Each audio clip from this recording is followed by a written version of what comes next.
નમસ્કાર, કેમ છો બધા? મજામાં ને? હું છું પૂજા રાવલ.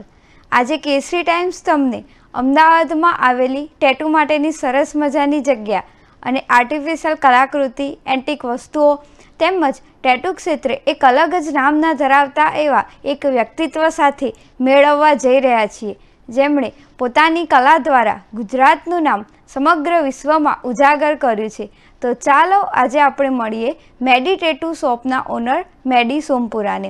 અને હા, આપને અમારો એપિસોડ પસંદ આવે તો કોમેન્ટ કરવાનું ભૂલતા નહીં. તો ચાલો ફાઇનલી આપણે આવી ગયા છીએ મેડીસ ટેટુની શોપમાં. તો ચાલો આપણે ચર્ચા કરીએ કેસરી ટાઈમ્સના CEO સંજય પંડ્યા અને મેડીસ ટેટુ શોપના ઓનર મિસ્ટર મેડી સાથે.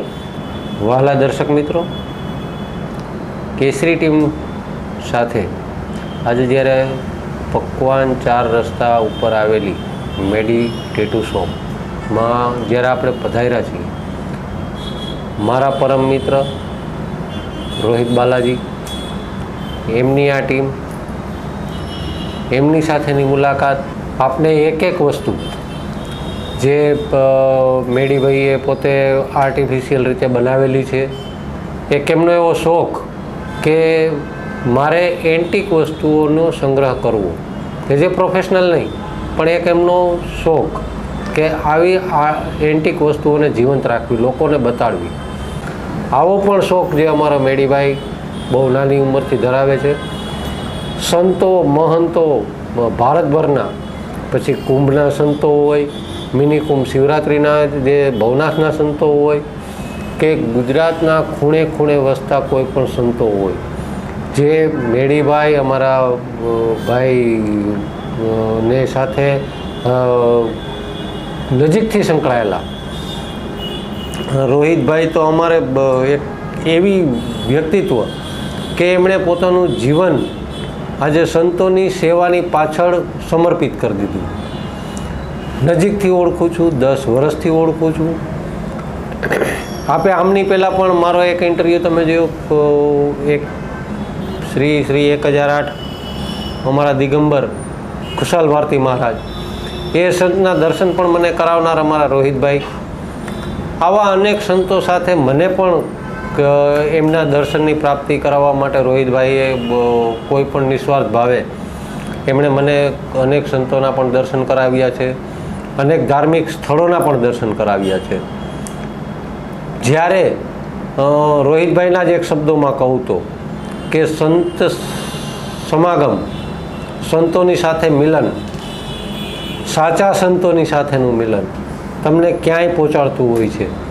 અને આ એમનો જાત અનુભવ છે કે એ સંતોના મિલનથી, એ સંતોના આશીર્વાદથી આજે મેડીભાઈ હોય, એમના ભત્રીજા પણ બેઠા છે અહીંયા.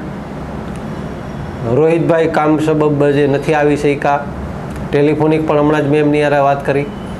તો એ સંતોના આશીર્વાદથી આજે કોઈ કલ્ચરલ પ્રોગ્રામો હોય, મોટી ઇવેન્ટ્સ હોય, જેમાં કુંભ જે આપણે દર 3 વર્ષે 5 વર્ષે જે થાય છે, હરિદ્વાર છે, અલ્હાબાદ છે, એ કુંભમાં પણ કોઈ કલ્ચરલ મોટી વસ્તુઓ એવી જે બતાડવી હોય, લોકોને એના દર્શન કરાવવા હોય, તો ત્યાં કુંભના મેળામાંથી રોહિતભાઈની આ મેટીભાઈની જે ટીમને જ આખું આમંત્રણ આપવામાં આવે છે. અને અનેક રીતે એની જહેમત જે હોય છે, મેં પોતે લાઈવ જોયેલી છે. જ્યારે જુનાગઢમાં મિની કુંભ હતો, એ મિની કુંભમાં 101 ફૂટ કે 1001 ફૂટ, મને બહુ આઈડિયા નથી, પણ એટલું ઊંચું શિવલિંગ જે રુદ્રાક્ષનું બનેલું ભારતી આશ્રમ પાસે. એ પછી બીજી વસ્તુ હતી, ત્યાં મિની કુંભમાં શિવરાત્રિમાં શિવનું ડમરું બનાવ્યું હતું. આ બધી જે વસ્તુઓ બનાવવા પાછળની જે એમની મહેનત, 1 મહિના સુધીની જે એમની મહેનત હતી, લોકો 5 દિવસ દર્શન કરી અને ધન્યતા અનુભવતા હતા કે આ ખરેખર કાબિલે દાદ છે, આ કઈ રીતે બન્યું છે. અને આ બધી વસ્તુ બનાવવા પાછળ એ ફક્ત એક ધર્મની આસ્થા સાથે સંકળાયેલા લોકો છે આ લોકો. એટલે એમાંથી આવક શું છે એ ક્યારેય વિચાર્યું નથી એ લોકોએ. અને ફક્ત ને ફક્ત લોકોને આ ધાર્મિક ભાવના, જે સનાતની ભાવના કેમ વધારે પ્રગટ કરી શકીએ એવા ભાવથી જ્યારે આ લોકો કામ કરતા હોઈએ છીએ. શિવરાત્રિમાં હું પણ હતો આ લોકોની સાથે ત્યારે એ સમયે, કે ખરેખર એક કલા આ પણ અલગ છે જે વિશ્વભરમાં એક ખ્યાતિ પામી છે અને ગૌરવ છે કે એ ગુજરાતની કલા છે. અને એ ગુજરાતની કલાને મારી ફરજ હતી, અમારી ટીમની ફરજ હતી, અમારા કેસરી ટાઈમ્સની ફરજ હતી કે અમારે લોકો સુધી લઈ જાવી. અને તેવા જ એક ભાવ સાથે જે અમે આજે ટીમ આખી નક્કી કરી અને આ શોપમાં અમે પધાર્યા. એમની જે ટેટુ બનાવવાની પદ્ધતિ છે એ જોઈ, એમની આર્ટિફિશિયલ જે વસ્તુઓ છે, કલ્ચરલ વસ્તુઓ છે તે બનાવવાની પદ્ધતિ જોઈ, એમની અલગ અલગ એન્ટિક વસ્તુઓ જે એમણે ભેગી કરી છે જે કરોડો રૂપિયા કે લાખો રૂપિયા દેતા પણ ન મળી શકે એવી વસ્તુઓ પોતે ખાલી પોતાના શોખ માટે, કોઈ વ્યક્તિ અહીં આવીને ક્યારેય મહેરબાની કરીને એમનું અપમાન કરતા પણ નહીં કે આ વસ્તુ મને આટલામાં આપો. એ વેચાણ માટેની કોઈ વસ્તુ અહીંયા નથી, બરાબર? એટલે આવા બધા શોખ ધરાવતી વ્યક્તિ આ શોખ ક્યારથી જાગ્યો? પ્રેરણા શું છે? કોણે તમને આ રસ્તે આવો સારો સનાતની ધર્મનો પ્રચાર કરવા માટેનો આવો એક માર્ગ તમને બતાવ્યો?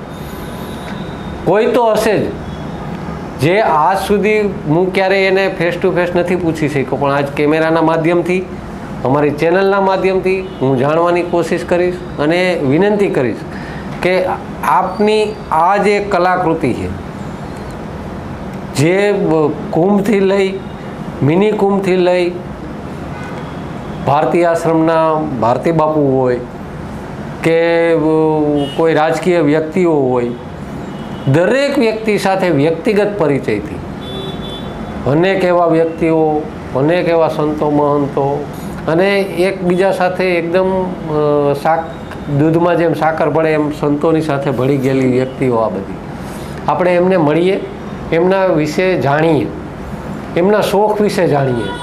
નમસ્કાર, મારું નામ મેડી સોમપુરા છે. સૌપ્રથમ તો તમારા બધાનું અહીંયા સ્વાગત છે. તમે બધા મારા સ્ટુડિયો પર પધાર્યા છો તો એ મારા માટે બહુ સૌભાગ્યની વાત છે. કેસરી ટાઈમ્સનો હું ધન્યવાદ માનું છું. મારું Born and brought up actually Mumbai છે. મારો જન્મ મુંબઈમાં થયો હતો. નાનપણથી જ ચિત્રકળાનો શોખ મને બચપનથી જ હતો.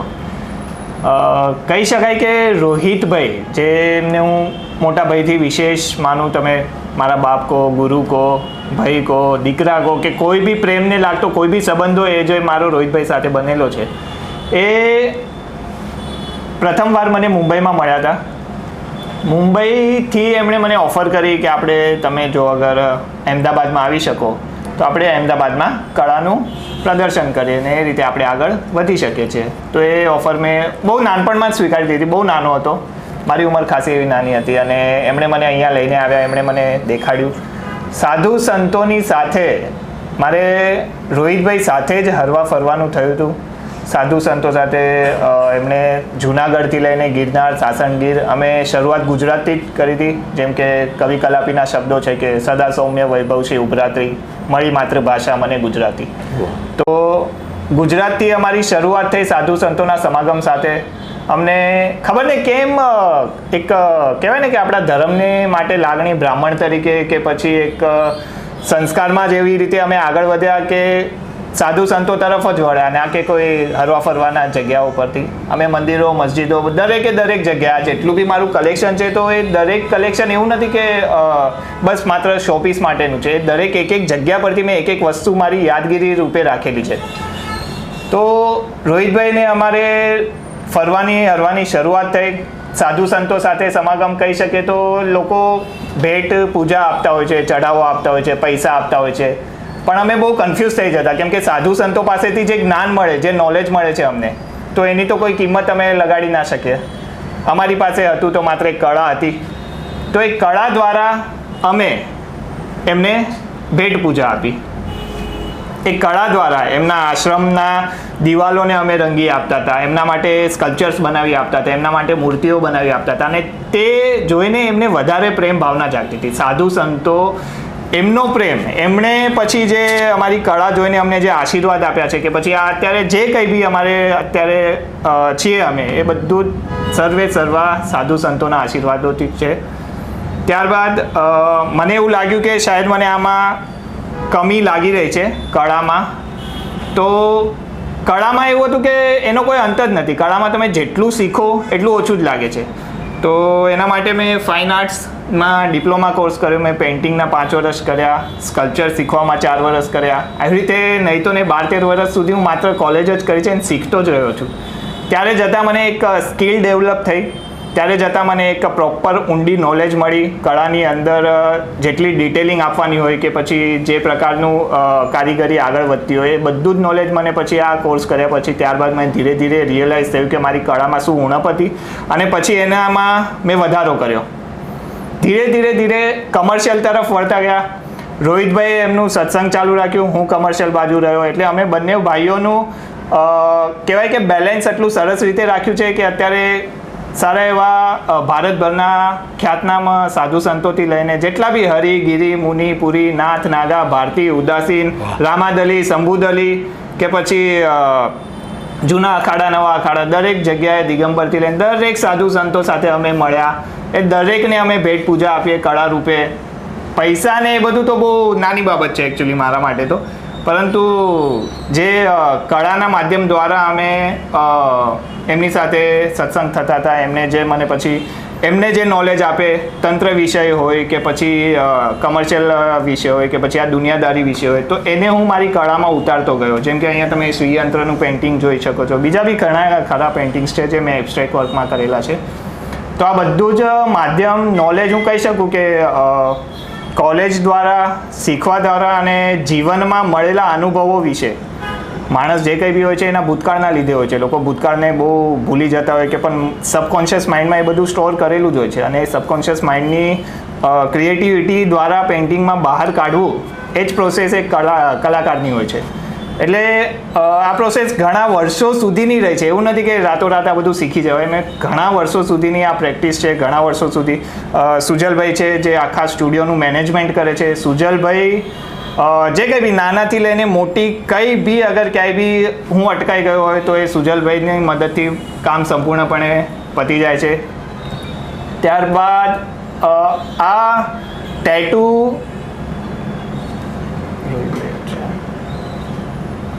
ટેટુની પ્રોસેસ, ટેટુનો સ્ટુડિયો અમારી શરૂઆત ટેટુથી જ થઈ હતી. અરાઉન્ડ 13 વર્ષથી 14 વર્ષથી અમે ટેટુની લાઇનમાં જ છીએ, ફિલ્ડમાં છીએ. પ્રથમ અમારો સ્ટુડિયો મણિનગરમાં હતો જે 7-8 વર્ષ ચાલ્યો. ત્યારબાદ અમે આ બાજુ શિફ્ટ થઈ ગયા પકવાન 4 રસ્તા એસડી હાઈવે પર. ટેટુના માધ્યમ દ્વારા અમારે ક્લાયન્ટ બેઝ બધા બનાવવામાં આવ્યા છે અને ત્યારબાદ સાધુ સંતોના સત્સંગ દ્વારા અને તેમના સેટ ડિઝાઇનિંગ દ્વારા હું કળાની દુનિયામાં આગળ વધી રહ્યો છું ધીરે ધીરે. પણ હજી બી મને બહુ ઉણપ લાગે છે. હજી બી એવું લાગે છે કે બહુ બધું શીખવાનું બાકી જ છે મારે. તો બસ હવે આપ સર્વેના આશીર્વાદોથી હું ધીરે ધીરે આગળ વધી રહ્યો છું. તમે મને અત્યારે દર્શક મિત્રોએ પણ સાંભળી રહ્યા છે અને તમે વાત કરી કે આ જે કલ્ચરલ કે આર્ટિફિશિયલ એના માટે 16-17 વર્ષ સુધીનો અભ્યાસ પ્લસ રોહિતભાઈના જે સંતો સાથેનો સમાગમ, સુજાલભાઈ એમાં પૂરક થાય. આ સિવાયની તમારી પણ એક બહુ મોટી ટીમ, બરાબર, કે જેમાં લગભગ હું 20-25 જણાને તો હું મળેલો છું વ્યક્તિગત રીતે. આ બધી મહેનત બહુ નાની ઉંમરથી અને આજે આ સ્ટેજ ઉપર પહોંચી અને જ્યારે રાષ્ટ્રીય લેવલે પણ એક ખ્યાતિ પામવી, જે ખરેખર ગુજરાત માટે ગૌરવની વાત છે. તમે જેમ કીધું કે આજે સંતો મહંતોના ફક્ત આશીર્વાદ લેવા માટે અનેક લોકો લાખો રૂપિયા, કરોડો રૂપિયા સંતોના ચરણોમાં ધરતા હોય છે. પણ છતાં પણ એ જે વૈરાગી કહી શકીએ, જે અઘોરી કહી શકીએ, કે જે સંપ્રદાયો, જે મને તો હું તો હજી એટલો અજ્ઞાની માણસ છું કે એટલા બધા સંપ્રદાયના નામ પણ મને ન આવડે, પણ મોટોભાઈ બોલ્યા. પણ એ દરેક સંપ્રદાયના સંતો ફક્ત ને ફક્ત પૈસા માટે જીવતા હોતા નથી, પણ એ લોકોને દિલમાં જગ્યા કે દિલનું સ્થાન મેળવવા માટે એ જે તમે જે એને વસ્તુ જે ગિફ્ટ કરો છો, જે વસ્તુ એને આપો છો, કે જે એને એ વસ્તુ પહેલી નજરે ગમી જતી હોય છે, અને અમૂલ્ય હોય છે કે જે એની કોઈ કિંમત નક્કી નથી હોતી, પણ છતાં પણ તમે એક ભાવ સાથે એમને આપો છો. હમણાં જ ટૂંકા સમયમાં જ લગભગ નવેમ્બરમાં ખુશાલ ભારતી મહારાજના જે ચતુર્માસ અત્યારે ચાલી રહ્યા છે ડીસામાં, રોહિતભાઈ સાથે મારે વાતચીત થઈ. એમાં પણ આપ કલ્ચરલ બાબતે ઘણું બધું કંઈક કરવાના છો. અને એ સંતને પણ હું વ્યક્તિગત રીતે ઓળખું છું, એનો સ્વભાવ હું ઓળખું છું. ત્યારે આ જે સંતો છે કે જે આપણા એક સનાતની ધર્મની ધરોહર છે કે એને એ સંતોના આધારે આપણો સનાતન ધર્મ ટકી રહ્યો છે. એ સંતોને આમ પબ્લિક આરે કોઈ લેવા દેવા જ નથી, સાંસારિક લોકો આરે એને કોઈ લેવા દેવા જ નથી રહેતું, પણ છતાં એ આપણને પોતાના દિલમાં સ્થાન આપે છે. એ એક બહુ મોટી વાત છે. આ કોઈ એવોર્ડ કરતાં પણ મોટી પ્રસિદ્ધિ આપણે કહી શકીએ. અને એ પ્રસિદ્ધિ તમે મેળવવામાં કાંઈ બાકી નથી રાખ્યું, પૂર્ણ નથી થયા, પણ જે જરૂર છે એના અર્થે અનેક ઘણું સંતો દ્વારા આપે પ્રાપ્ત કર્યું છે. આગળ પણ મહાદેવને હું પ્રાર્થના કરું કે આનાથી પણ અનેક સિદ્ધિઓ તમે પ્રાપ્ત કરો. દર્શક મિત્રો, આવી રીતે અનેક રીતે પોતાનું કલ્ચરલ બધું જે ડેકોરેટિવ આઇટમો જે કંઈ માનો કે વારંવાર કહું છું એમ સનાતન ધર્મને કેમ આગળ વધારવો એનો મોડેલ છે. સનાતન ધર્મને આગળ વધારવો એ આ લોકોનું મોડેલ છે. અને એ સનાતન ધર્મની વ્યાખ્યા સાથે આગળ વધતા ભાઈઓએ અનેક વસ્તુઓ એવી બનાવી કે જે લોકોને, સંતોને અને ખુદ મહાદેવને પણ ગમી હોય છે.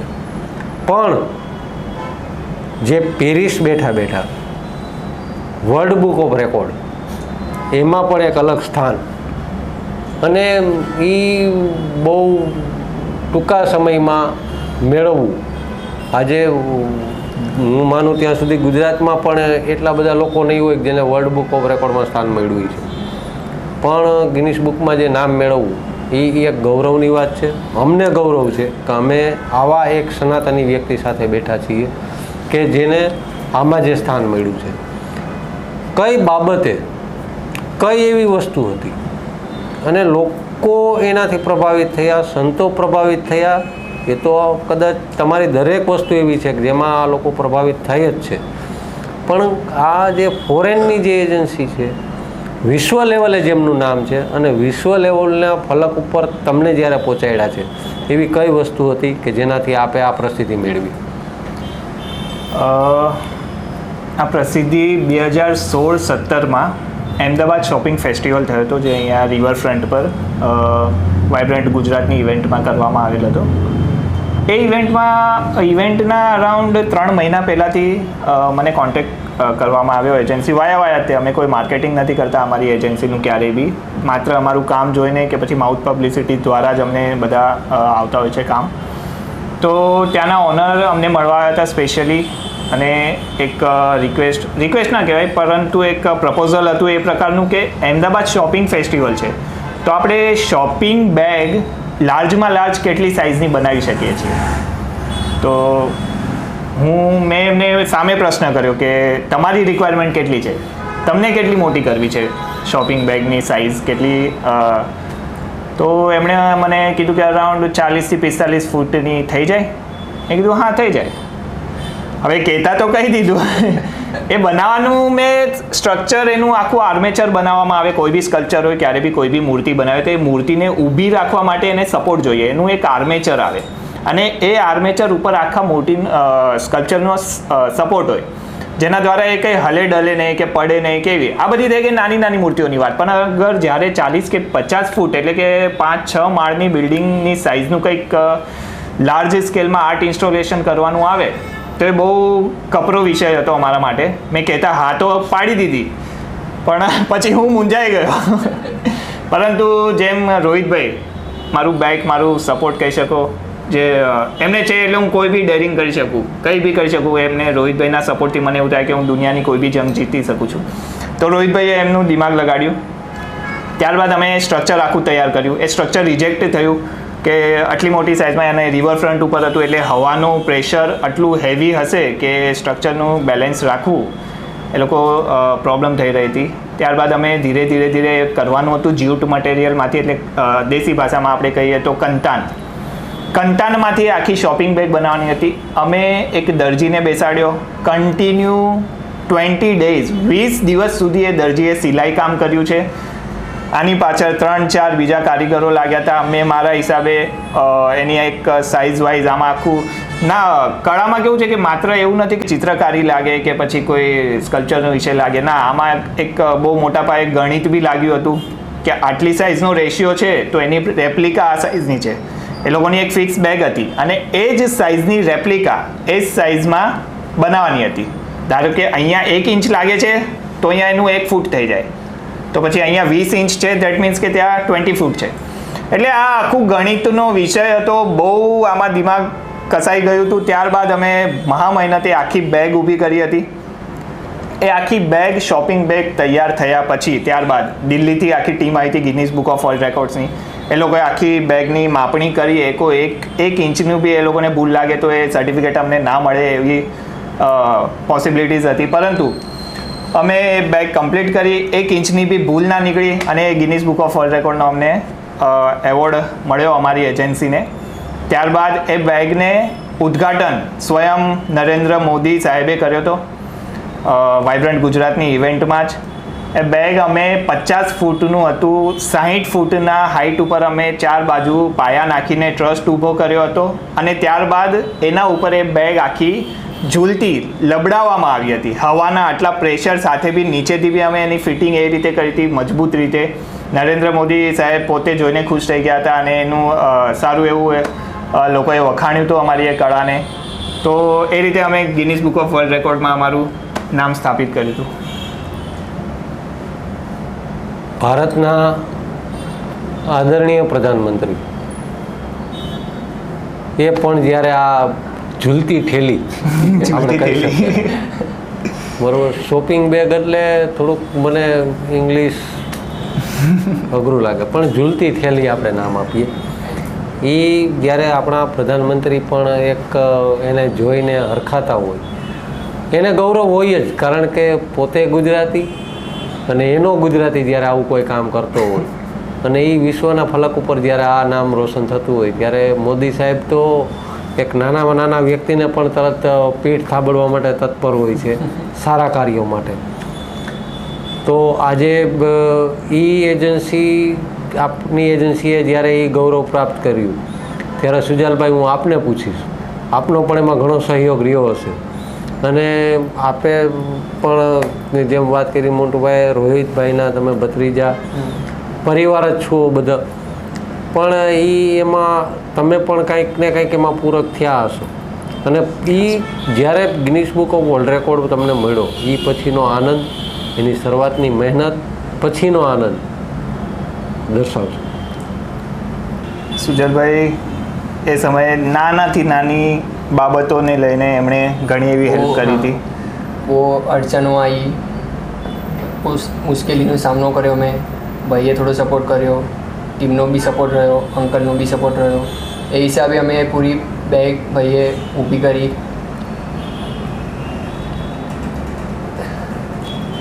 શબ્દો નથી જોયું મેં, કારણ કે જ્યારે મોનુભાઈ જ્યારે આપણે આ બાબતે કહી રહ્યા હતા ત્યારે એમનું એક હાસ્ય વચ્ચે હતું. એ હાસ્ય જેના માટેનો એટલો આનંદ હતો કે એ શબ્દોમાં વર્ણવી શકે એમ નથી.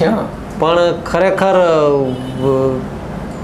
ઉંમર નાની છે, પણ આપણે કહેવત છે ને ગુજરાતીની કે મોરના ઈંડા ચીતરવા ન પડે, એમ જે વિષયમાં પરિવારના સંસ્કારો વણાયેલા હોય તો એ વ્યક્તિ પરિવારોના સંસ્કારથી પોતાને પણ એક ઈંટ ઢાબામાં ઢાળવાની કોશિશ કરતો હોય છે.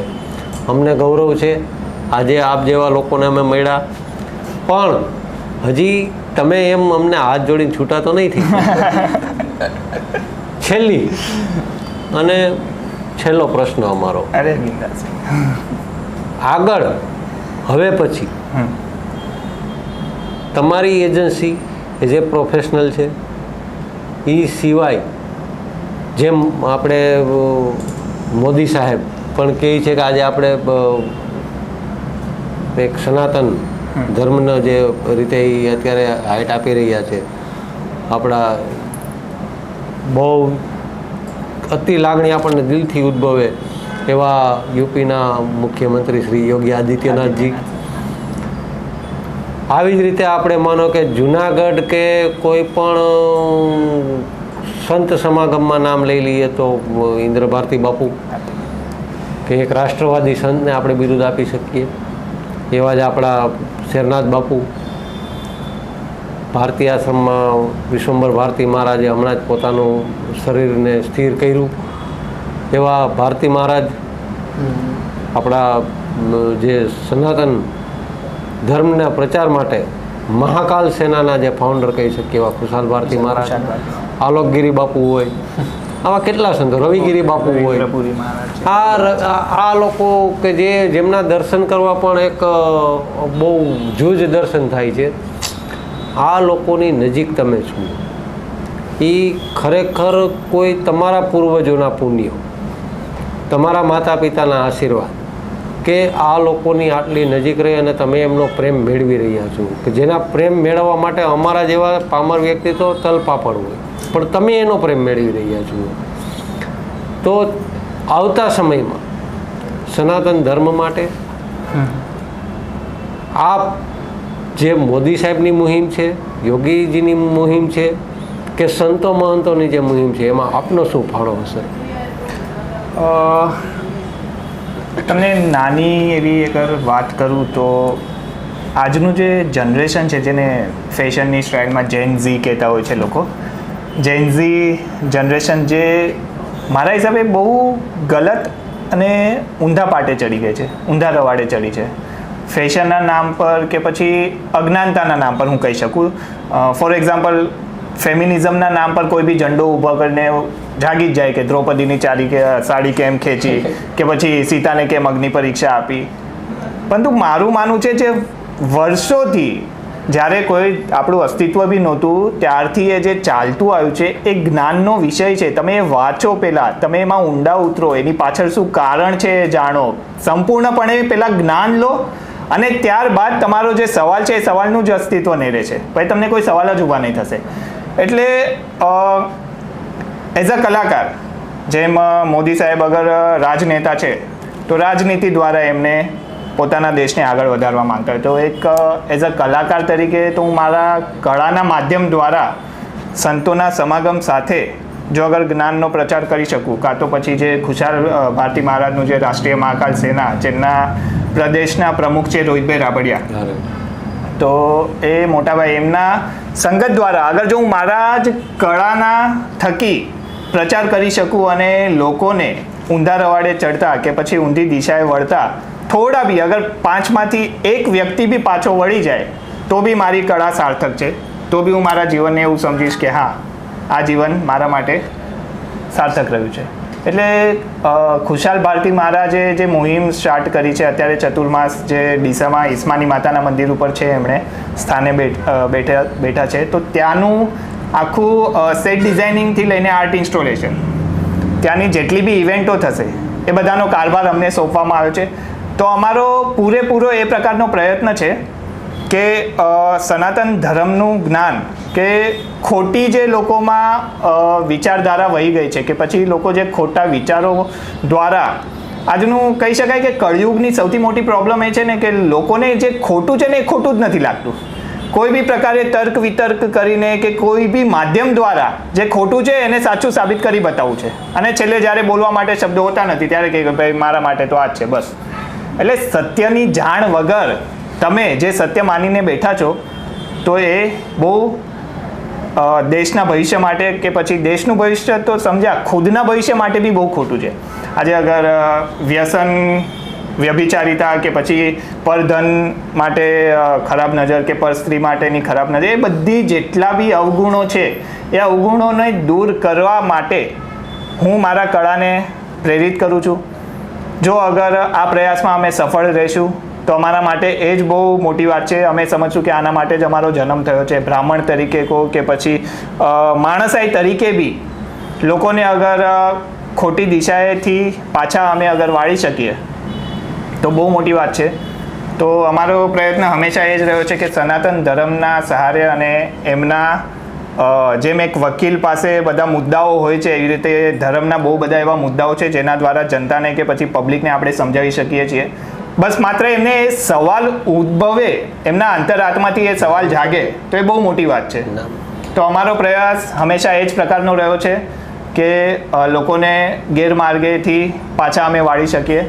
તો બસ આ જ અમારો પ્રયાસ હંમેશા રહેશે, જીવનભર રહેશે. બાકી કળા જાગૃત છે હંમેશા. હજી આ દર્શક મિત્રો આપણે આ વાત જાણી એમની કલ્ચરલ, આર્ટિફિશિયલ કે એમના એન્ટિક શોખ. તમે આ બધું જોયું હશે. આ એમના શોખની વસ્તુ આ દિવાલમાં છે. એમની બીજી સાઈડ સનાતન ધર્મનો પ્રચાર કરવો એનો કોઈ પારામીટર નથી. ફક્ત તમે માનસિક નક્કી કરી લો કે હું મારે સનાતન ધર્મનો પ્રચાર કરવો છે તો એ ધર્મના પ્રચાર માટેના અનેક રસ્તા તમારા મગજમાં આવી જ જતા હોય છે. જેમ રોહિતભાઈ એમની આ ટીમ જે પ્રયાસ કરી રહી છે એના પ્રયાસના ભાગરૂપે સનાતન ધર્મનો વધુમાં વધુ પ્રચાર કઈ રીતે થાય એની એક બીજી વસ્તુ. આ સિક્કાની એક બાજુ તમે જોઈ, હવે સિક્કાની બીજી બાજુ. તો એમનો એક પ્રોફેશનલ બિઝનેસ છે ટેટૂનો. એ ટેટૂમાં પણ આજે અનેક લોકોના શરીર ઉપર તમે અનેક પ્રકારના ટેટૂ જોતા હશો. અમદાવાદમાં પકવાન 4 રસ્તા ઉપર એમની ટેટૂ શોપ ઉપર, અત્યારે જ્યાં અમે બેઠા છીએ એ ટેટૂ શોપ ઉપર ગુજરાતના ખ્યાતનામ આર્ટિસ્ટો, કલાકારો, સાધુ સંતો, બોલિવૂડના કલાકારો હોય કે કોઈ નામી હસ્તીઓ હોય, એમણે આ શોપ ઉપર આવીને પોતાને શરીર ઉપર અનેક પ્રકારના ટેટુ બનાવ્યા છે. પણ ત્રણેય ભાઈઓનો એક સનાતની પ્રચાર એણે ઉજાગર કર્યો જ્યારે હું એમને સાથે રૂબરૂ બેઠો. પહેલાં તો હું બતાડીશ કે એમણે મારા હાથમાં સનાતન લખ્યું. સનાતન લખ્યું એ મને ગમ્યું, પણ જો સનાતન લખવા માત્રથી હાથમાં મારે સોજો આવી ગયો. સનાતન ધર્મનો પ્રચાર કરવો એટલે તલવારની ધાર ઉપર ચાલવા જેવી વસ્તુ છે. આજે આપણે અનેક શબ્દો વાપરીએ છીએ, વિધર્મી છે કે અમુક કોમ્યુનિટીને આપણે બદનામ કરીએ છીએ. હું એ ફેવરમાં નથી.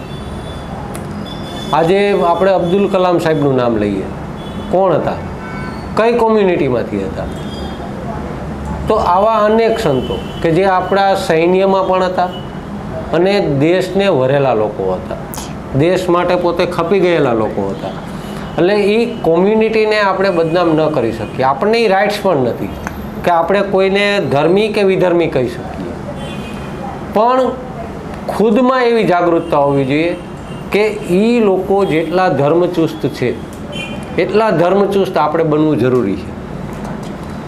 જ્યાં સુધી તમે પોતે ધર્મના એટલા બધા માનતા નહીં હો તો તમે બીજાના ધર્મને વગોવી શકવાનો કોઈ અધિકાર જ નથી તમને.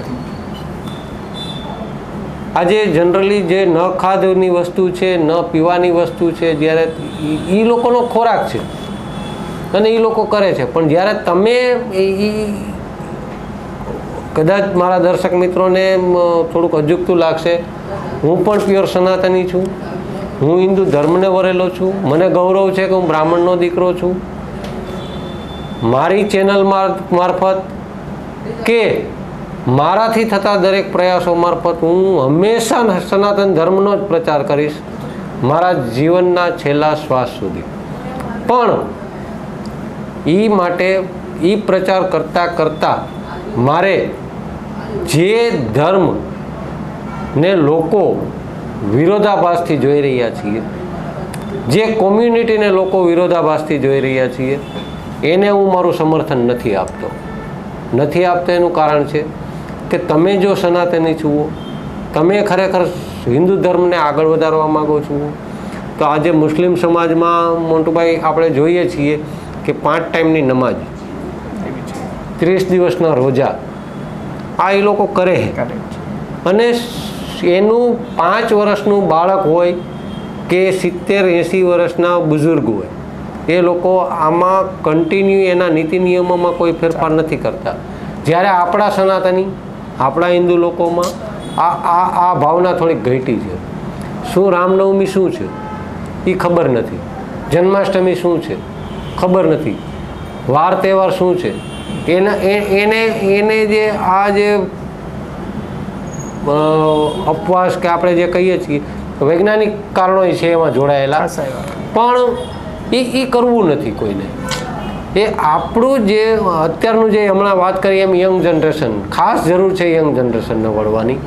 જો ખરેખર સનાતની ધર્મને બચાવવા માગતા હોય તો એને હિન્દુત્વને સ્વીકાર કરી વ્યવસ્થિત રીતે જે આપણા ધર્મશાસ્ત્રો જે વૈજ્ઞાનિક ઢબે અને ધર્મના જે માધ્યમથી જે કહી ગયા છે એનો સ્વીકાર કરવો પડશે. થોડુંક અઘરું છે, પણ શરૂઆત કોઈ 2 વ્યક્તિ કરશે તો એની પાછળ બીજા 20 વ્યક્તિ કરશે. એટલે એ ધર્મને બચાવવા માટે આપણે પણ માનો કે કોઈ વાર તહેવારો છે એને આપણે સમર્થન આપીએ, ત્યારે આપણે માનો કે આપણા ભગવા કપડાં પહેરવા, આપણા ઘર ઉપર ભગવો ધ્વજ લહેરાતો હોય, આ બધી આપણી નિશાનીઓ જે આપણે છુપાવીએ છીએ.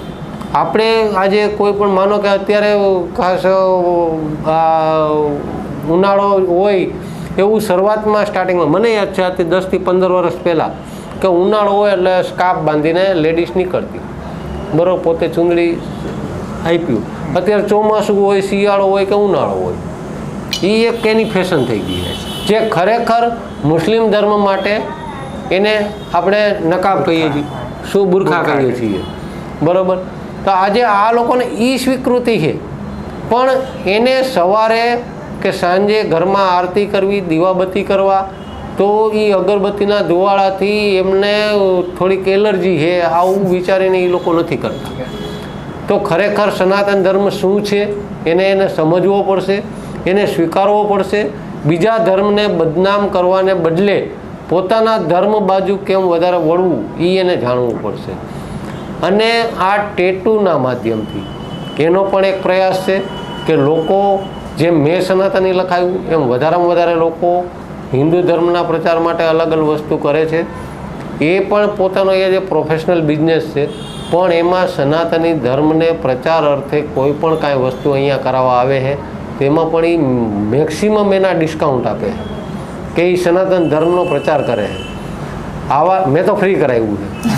એટલે આવા ધર્મના પ્રચાર માટે પણ કે કોઈ એવું એક ક્ષેત્ર બાકી નથી રાખ્યું કે હું સનાતન ધર્મના પ્રચાર એ ન કરી શકે. તો દરેક વ્યક્તિ એક જાગૃતતા સાથે, જેમ આ ટીમ જે કામ કરી રહી છે એવી રીતે અત્યારે લગભગ લોકોએ એનાથી બનતી એની જે આવડત છે, એની પાસે જે કલા છે એ કલાના માધ્યમથી એમને આગળ વધવું પડશે. થોડીક માહિતી લઈ લઈએ ખાલી ફક્ત ટેટુ માટેની. ટેટુ જ એકચ્યુઅલી માધ્યમ હતું મારા અને રોહિતભાઈના કોન્ટેક્ટ માટેનું. રોહિતભાઈ સૌથી પહેલાં ટેટુ કરાવવા માટે જ આવ્યા હતા મારી પાસે, અને ત્યારે અમારો પરિચય થયો હતો એકબીજા સાથે. અને ટેટુના માધ્યમ દ્વારા જ હું મુંબઈ છોડીને ગુજરાત સેટલ થયો હતો. ટેટુનો સ્ટુડિયો સ્થાપિત કર્યો હતો.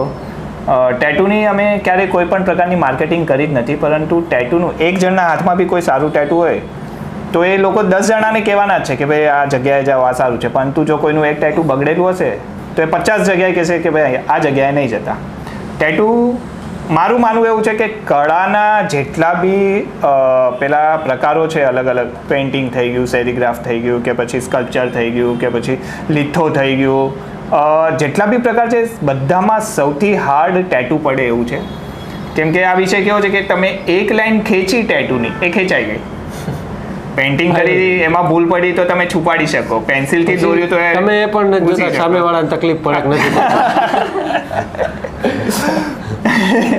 તો આ વિષય એવો છે કે એક લાઈન અગર મેં ખેંચી લીધી છે ટેટુમાં તો એ પછી રફ નથી થવાની, એ ભૂસાવાની નથી. એટલે બહુ જ મારા માટે તો એક પ્રકારનું મેડિટેશન જેવું જ કામકાજ છે કે એક ધ્યાનને એકાગ્ર કરીને એક કામ કરવું, કોઈ બી પ્રકારનું, માત્ર ટેટુ નહીં, કોઈ બી કામ અગર તમે એકાગ્રતાથી કરો તો એ એક પ્રકારનું મેડિટેશન જ છે. હું એ રીતે વિચારું છું. તો ટેટુના માધ્યમ દ્વારા હું કહી શકું કે મારું સર્વાઈવલ ચાલે છે. એમ ના કહું કે સાધુ સંતોમાં એ બધી જગ્યાએ તો ટેટુનો પ્રચાર પોસિબલ નથી, તો આજના યંગસ્ટરો સાથે કોન્ટેક્ટમાં રહેવા માટે ટેટુ બહુ જ સારો માધ્યમ છે મારા પાસે. અને ટેટુ સ્ટુડિયો વર્ષોથી પકવાન 4 રસ્તા પર અમારો અહીંયા જ છે. આ સ્ટુડિયો અમે એ રીતે જ બેઠક તરીકે બનાવ્યો છે કે એક માહોલ બની રહે, એક કલાકારો જ્યારે ભેગા થાય છે ત્યારે આ જગ્યા પર બેસીને કોઈ 1 કલાક બેસવાના એ લોકો 5 કલાક બેસીને જાય છે. કેમ કે એક વાઇબ જે કહેતા હોય છે લોકો, એ વાઇબ આવે છે આ જગ્યા ઉપર. અને મેં આ સ્ટુડિયોનું ઇન્ટિરિયર બી એ રીતે જ કર્યું છે કે લોકો બેસે. ટેટુ કરાવવા માટે લોકો પહેલાં કન્ફ્યુઝન હોય કે હું શું કરાવું, અહીંયા કરાવું કે ના કરાવું, પરંતુ સ્ટુડિયો પર એન્ટર થયા બાદ, આ સ્ટુડિયોને જોયા બાદ લોકો આટલા અટ્રેક્ટ થઈ જાય છે કે હા, આ એક કલાકારની જગ્યા લાગે છે અને અહીંયા ટેટુ સરસ રીતે થશે. તો ટેટુ જેટલા કરાવતા હોય તો એ લોકોને બી મારો મેસેજ છે કે ક્યાંય બી કોઈ બી કેવી બી જગ્યાએ ટેટુ ના કરાવો. ખાસ કરીને જે રોડ ઉપર કરતા હોય છે, જે એકની એક સૂઈ વાપરે છે, કેમ કે કોઈ એકની બીમારી બી એ સૂઈના માધ્યમ દ્વારા તમારામાં એ ટ્રાન્સફર થઈ શકે છે. હાલ બીમારીઓ બહુ ફેલાઈ રહી છે આ ટેટુના માધ્યમ દ્વારા, એટલે એ બધી તકેદારી રાખવી બહુ જરૂરી છે. હાઇજીન મેન્ટેન રાખવું બહુ જરૂરી છે.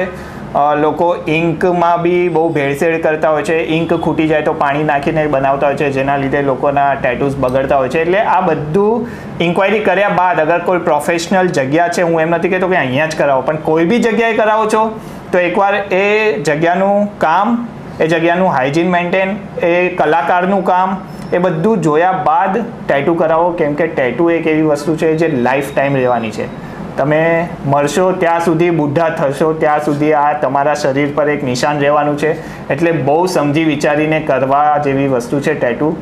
એટલે ટેટુ મારા માટે તો કહી શકાય કે હવે મારા જીવનનો એક ભાગ એવો છે કે ટેટુથી મારી નામના સારી એવી થઈ છે કે હા ભાઈ, મેડિસ ટેટુ એટલે લોકો ઓળખી જાય છે. તો ટેટુને હું આ રીતે જ મારા જીવનમાં કન્ટિન્યુ રાખવાનો છું. ભલે દરેક પ્રકારની કળા કરીશ, પરંતુ ટેટુ તો રહેવાનું. મિત્રો, ટેટુ માટે પકવાન 4 રસ્તા કે કઈ જગ્યાએ જવું એ ન કરતાં ખાલી મેડિટેટુ એટલું જ તમે ગૂગલમાં લખશો એટલે તરત આપને લોકેશન સાથેનું બધું મળી જશે.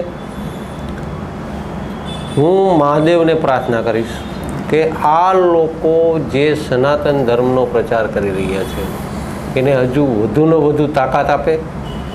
એ ધર્મના પ્રચાર માટેની જે કાંઈ પણ મહેનત કરવી પડે એના માટેનું આજે હું પણ અમારી ટીમ દ્વારા પ્રોમિસ આપું છું કે જ્યારે પણ કેસરી ટાઈમ્સની પણ જરૂર પડશે ત્યારે 7/4 24 અવર્સ અમે પણ તમારી સાથે છીએ. પણ આપની સાથે આજે જે મુલાકાત કરી, પ્રથમ વખત સ્ટુડિયો ઉપર આવવાનું થયું, અનેક સમયથી, ઘણા લાંબા સમયથી એક આમંત્રણ હતું કે એકવાર સ્ટુડિયો ઉપર આવો. જે આજે મહાદેવની ઈચ્છા કુદરતી આજે જ સંકેત થઈ છે એટલે આજે આવી શક્યા છીએ. બંને ભાઈઓને મળી આનંદ થયો. રોહિતભાઈને આજે નથી મળી શક્યા એનું દુઃખ પણ છે, પણ ટૂંક સમયમાં જ આપણે રોહિતભાઈને પણ સાથે મળશું. એમને પણ આપણે એક અલગ ભાવથી માણશું અને પ્રખર સનાતની કહી શકીએ એવા વ્યક્તિત્વની સાથે પણ આપણે ચર્ચા કરશું.